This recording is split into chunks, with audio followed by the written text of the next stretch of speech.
Pemirsa Bali TV berjumpa kembali bersama saya Nyawan Winata dalam program berita terkini, dan kali ini saya mewawancarai pengamat ekonomi dan juga guru besar Fakultas Ekonomi UNUD, Bapak Prof. Rahmante. Nah, kita akan sedikit meminta pendapat beliau tentang kondisi atau bagaimana kita harus mentreatment dunia pertanian dari kacamata ekonomi dalam masa COVID-19 seperti ini. Karena kita ketahui bersama bahwa pariwisata di Bali sudah berada di titik nadir, sudah ada di 0% katanya, dan ada harapan pertanian lah kemudian. Apakah mungkin ini momentum yang tepat atau seperti apa? Kita akan coba langsung tanyakan ke Prof. Rahmanto. Prof, kalau kita lihat sekarang kan pandemi COVID ini sudah menghantam habis pariwisata Bali, Prof ya. Nah, kemudian ada harapan nih pertanian untuk dibangkitkan kembali atau momentum yang tepat untuk pertanian ini diberikan ruang. Nah, bagaimana dalam kacamata ekonomi melihat Prof melihat kondisi atau usulan seperti ini? Ya, sebetulnya dari dulu yang namanya sektor pertanian seharusnya di Bali sudah kita kembangkan bersamaan dengan sektor pariwisata, gitu ya. Kenapa demikian? Karena sangat-sangat riskan kalau kita menggantungkan struktur perekonomian kita pada satu sektor aja, yaitu sektor pariwisata. Kalau terjadi sesuatu atas sektor pariwisata, ya sebetulnya seperti yang kita alami ini. Sekarang ini memberikan pembelajaran bagi kita bahwa kalau kita melihat sektor-sektor ekonomi, sektor pertanian itu perlu kita empowering, kita perkuat untuk menyangga perekonomian kita bersama dengan sektor pariwisata. Jadi sektor pariwisata itu tetap penting, itu satu. Kemudian yang kedua, kita ketahui bersama bahwa sektor pertanian itu adalah menghasilkan kebutuhan pokok manusia.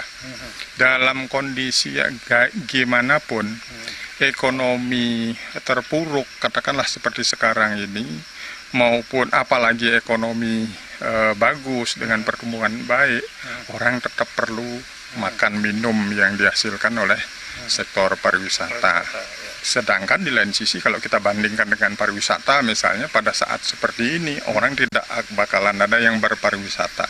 Sehingga dengan demikian kalau kita lihat dari sisi pasarnya, maka sektor pertanian itu amat sangat penting dan menentukan.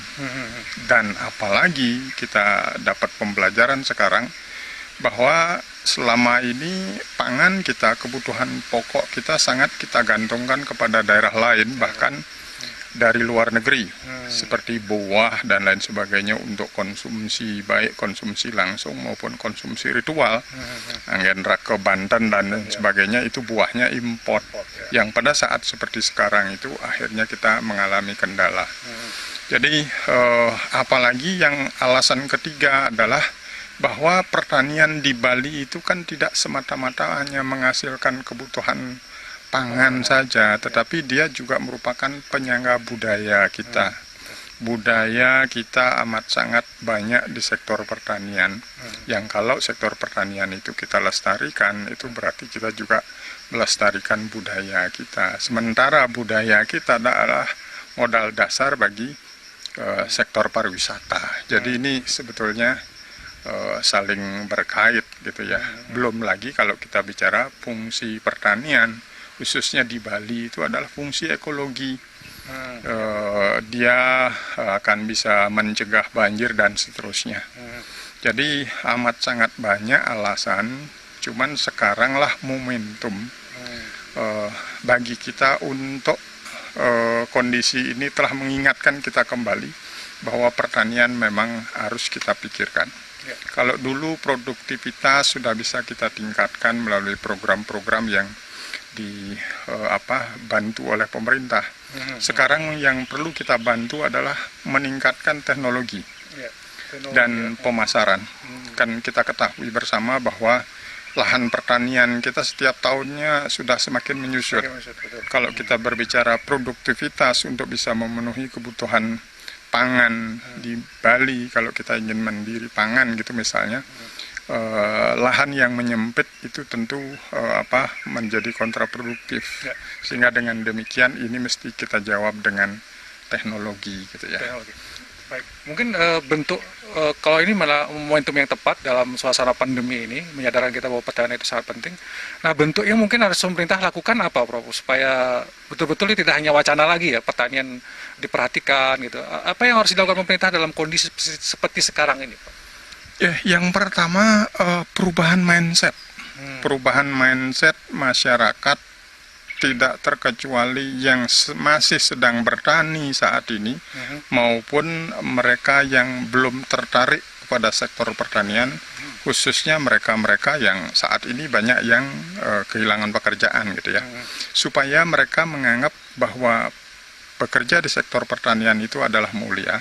Satu itu, yang kedua adalah bekerja di sektor pertanian itu bisa menghasilkan secara ekonomis yang kalau kemudian itu dibarengi dengan teknologi. Kita kan kadang-kadang memboyo terhadap teknologi gitu ya. Baik teknologi itu apa yang sederhana misalnya yang bisa meningkatkan produktivitas itu misalnya dengan sistem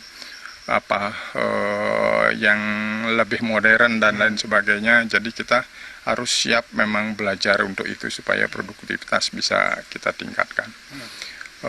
Jadi itu yang pertama. Kemudian yang kedua, sudah barang tentu pemerintah dalam hal ini perlu memberikan contoh-contoh secara langsung ya. Apakah itu pengembangan balai-balai penelitian dan lain sebagainya yang bisa memberikan contoh real kepada petani bahwa hasil dari sektor pertanian itu bisa tinggi. Seperti misalnya yang dilakukan di beberapa daerah, ada agrotechnopark yang dibikin oleh pemerintah dan secara kecil-kecilan saya coba juga di sini yang mencoba menerapkan teknologi dengan di sektor pertanian yang hasilnya kita tidak hanya untuk kepentingan sendiri, bahkan bisa kita ekspor gitu ya. Sudah bisa ekspor ya. Karena ada begini bagaimana menggabungkan antara teknologi dengan pertanian ini gitu ya, Prof. Ya. Nah, mungkin real yang pemerintah lakukan, apakah memberikan insentif dalam kondisi seperti ini kepada petani atau hanya mungkin apa yang Prof, yang real yang bisa dilakukan pemerintah? Kan sekarang ini mindset sudah dirubah, tapi real yang bisa dilakukan pemerintah apa, Prof? Yang mungkin? Ya, sudah barang tentu itu. Pertama, insentif. Sebagaimana sebelum-sebelumnya insentif sudah ada bisa berupa pupuk dan lain sebagainya. Ini juga perlu insentif dalam bentuk teknologi dengan seluruh pembiayaannya itu diberikan langsung kepada pemerintah. Pemerintah yang mendatangkan ahlinya, kemudian ahlinya yang langsung mempraktekkan di depan petani supaya itu ditiru gitu. Jadi itu yang saya pikir bahkan sudah banyak dilakukan oleh beberapa pemerintah yang lain. Baik. Terima kasih Prof atas waktunya dan statementnya. Saya kira mungkin ini menjadi catatan penting buat pemerintah dalam kondisi seperti sekarang ini. Kita disadarkan bahwa pertanian itu sangat penting dan inilah juga momentum yang tepat supaya kita tidak hanya menggantungkan dari pariwisata, karena pariwisata sangat rapuh ya Prof ya. Dan pertanian ini yang bisa dilakukan memberikan insentif, kemudian bagaimana teknologi itu betul-betul ditanamkan kepada petani juga supaya mungkin tidak hasilnya hanya untuk konsumsi saya, tapi untuk jualan di tingkat lokal, tapi bisa diekspor ya Prof ya. Baik. Jadi seperti kita sekarang misalnya saat sekarang ya. Tadi aja ibu-ibu kita dengar nyari serai sama jahe lumayan mahalnya. Ini karena apa? Karena memang semua orang sekarang butuh itu untuk menjaga kesehatan dan lain sebagainya. Dan itu di negara-negara maju secara rutin dikonsumsi, tidak pada saat corona seperti sekarang ini. Oleh karena demikian lemongrass, serai itu merupakan salah satu komoditas ekspor yang saya sendiri mengekspornya. Demikian juga jahe serta komoditas-komoditas pertanian yang bumbu-bumbuan yang lain itu di negara-negara maju seperti Amerika, Eropa itu mereka kan nggak punya pohonnya. Mereka bukan negara agraris, sehingga dengan demikian peluangnya cukup besar. Peluangnya sangat besar.